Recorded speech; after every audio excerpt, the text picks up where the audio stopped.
అందరికీ తెలియని ఒక విషయం ఏంటంటే మనం ఈ భూమి మీద బతికేది కేవలం 7 రోజులు మాత్రమే. ఆదివారం బిగినింగ్ ఆఫ్ ది వీక్, శనివారం ఎండింగ్ ఆఫ్ ది వీక్. రోజు లేని వారం లేదు, వారం లేని రోజు లేదు. బతికేది 7 రోజులే ఈ భూమి మీద. ఈ 7 రోజుల్లో మనం ఏదైనా సాధించాలనుకుంటే సాధించేసేయాలి.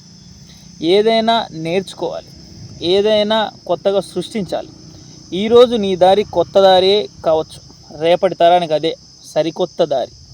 ఎప్పుడు పక్క వాళ్ళతో పోల్చుకోకు, నిన్ను నువ్వు మార్చుకో. సరికొత్తగా నీ గురించి నువ్వు ఏదైనా తెలుసుకో. నీలో ఉన్న తప్పుల్ని నువ్వే తెలుసుకో. ఏం మార్చుకుంటే నేను ఇంకా బెటర్ అవుతాను అని నీకు నువ్వే అర్థం చేసుకో. సెల్ఫ్గా నీకు నువ్వే క్వశ్చన్ చేసుకో. ఈ భూప్రపంచం మీద 2 జాబులు ఉన్నాయి. ఒక జాబ్లో నెలకు ₹1,00,000 జీతం ఇస్తారు, రెండో జాబ్లో రోజుకు ₹100 ఇస్తారు. కానీ రోజు రోజుకి డబల్ చేస్తారు. ఈరోజు 100, రేపు 200, 400, 800, 1600, 3200. తెలివైన వాడు ఎవడైనా సరే ₹100 జాబ్నే ఎంచుకుంటాడు. కాబట్టి ఒకటే రోజు నువ్వు గొప్పవాడు అయిపోయే కంటే రోజు నిన్ను నువ్వు బెటర్ చేసుకో. రోజు కనీసం 1% నేర్చుకో. డెఫినెట్గా ఏదో ఒక రోజు గ్రేట్ అయిపోతావు. నువ్వు ఒక్కడివి గెలిస్తే సరిపోదు, నీ చుట్టూ ఉన్న వాళ్ళని గెలిపించాలి. నువ్వు ఒక్కడివి తింటే సరిపోదు, నీ చుట్టూ ఉన్న వాళ్ళకి తినిపించాలి. నువ్వు ఒక్కడివే ఆనందంగా ఉంటే సరిపోదు, నీ చుట్టూ ఉన్న వాళ్ళని గెలిపిస్తూ నువ్వు ఎప్పుడైతే గెలుస్తావో చూడు, నువ్వు రాముడు.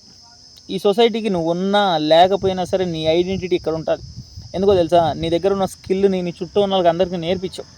కాబట్టి నిన్ను నువ్వు సరికొత్తగా మలుచుకోవడం ఎంత ఇంపార్టెంటో, నీ చుట్టూ ఉన్న సైన్యాన్ని కూడా అదే విధంగా గొప్ప వాళ్ళు చేయటం కూడా నీ బాధ్యతే.